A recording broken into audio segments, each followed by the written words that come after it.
28. maaliskuuta IFK juhli huikean 7 peliin venyneen puolivälieräsarjan voittoa Jokereita vastaan. Tänään Stadin herruus on jaossa ensimmäisen kerran, kun helsinkiläisryhmät iskevät yhteen kauden avauksessa Jokereiden kotiluolassa.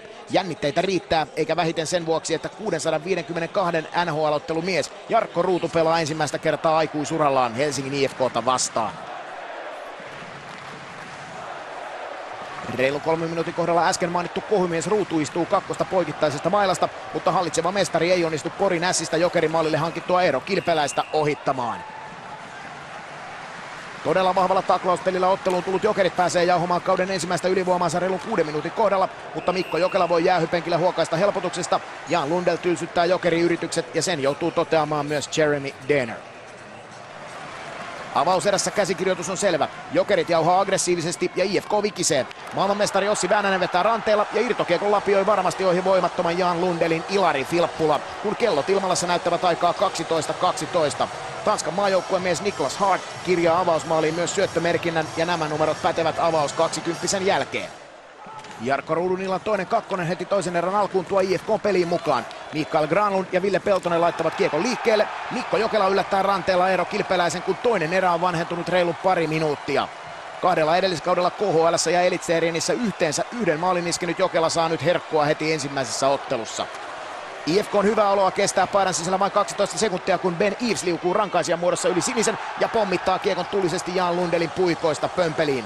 Viime kaudella Jokeripaidassa maalia 9 kertaa tuulettanut jenkki näyttää, että kuvioita ei tarvita, kun kudissa on riittävästi ruutia.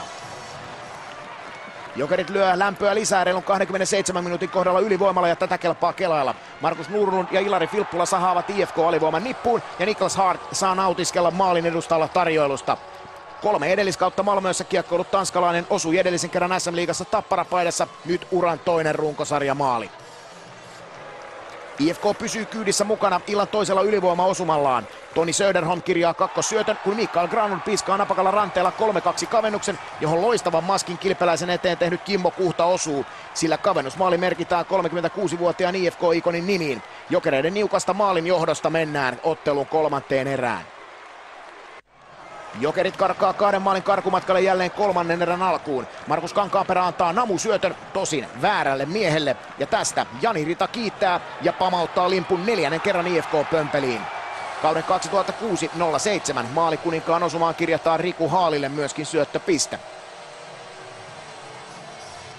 IFK iskee vielä kertaalleen taistoon mukaan vajaa 4 minuuttia ennen loppusummeria. Kim Hirsovits syöttää Toni Söderholmille, jonka laukaus muuttaa suuntaa Eero Somervuoresta, ja Kilpeläinen on Jokerimaalilla voimaton. 6 ulkomailla vietetyn kauden jälkeen Jokerit kasvatille maali maistuvaan saumaan, ja IFK on kipinä kytee Ilmalassa vielä.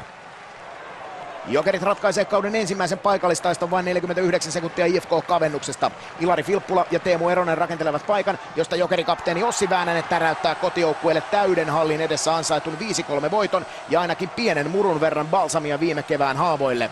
13 349 katsojaa tänään komeasti paikalla Stadin liiga-avauksessa.